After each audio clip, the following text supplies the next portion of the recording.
ঘরের দরজা বন্ধ করে বসে আছে কীর্তি। চোখে অদ্ভুত আত্মতৃপ্তি। তার সামনে ল্যাপটপ, যেখানে ক্লাউড কিচেনের রিপোর্ট জমা দেওয়ার শেষ স্টেপ সে করে ফেলছে। কীর্তি বলে, খেলাটা তো এখন শুরু করলাম শ্রদ্ধা। এবার তোকে বুঝব ঠিক কতটা নিচে নামা যায়।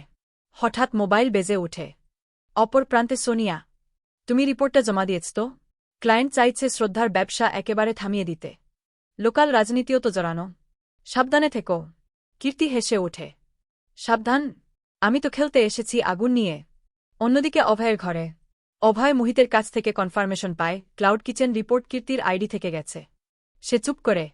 তারপর শ্রদ্ধাকে ডেকে নেয় ড্রয়িং রুমে। অভয় বলে, তোমার ওপর যা হয়েছে সেটা অন্যায়, কিন্তু এবার আমি চুপ থাকব না। আমার পরিবারে থেকে কেউ যদি অন্যায় করে তার শাস্তি সে পাবেই। শ্রদ্ধা অবাক হয়ে বলে, তুমি সত্যিই আমার পাশে দাঁড়াবে অভয়? অভয়, আমি শুধু তোমার পাশে না, সত্যের পাশে দাঁড়াব। এরপর দেখা যায় সানভি আর সিয়া একসাথে স্কুলে গেছে। সানভি চুপচাপ হাঁটছে। সিয়া এবার একটু বদলে গিয়েছে। সে সানভির পাশে হেঁটে বলে, সানভি, আমি সেদিন যা করেছি সেটা ভুল ছিল।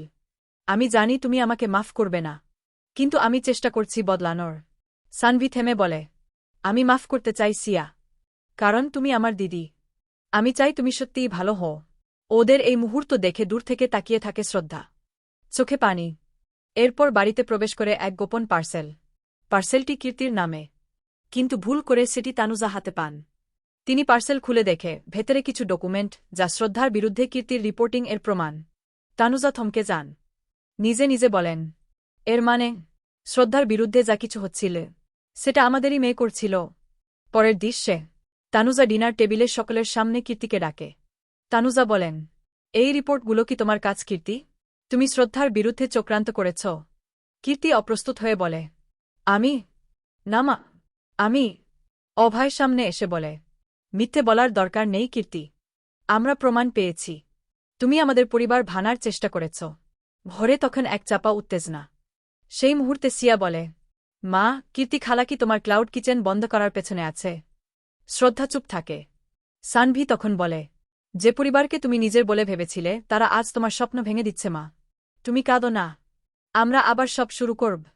পর্বের শেষ দৃশ্যে তানুজা কীর্তিকে জিজ্ঞেস করেন, তুই কেন এমন করলি?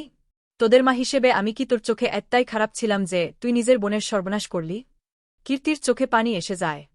সে শুধু বলে, কারণ তুমি সবসময় শ্রদ্ধাকে বেশি ভালোবাসতে।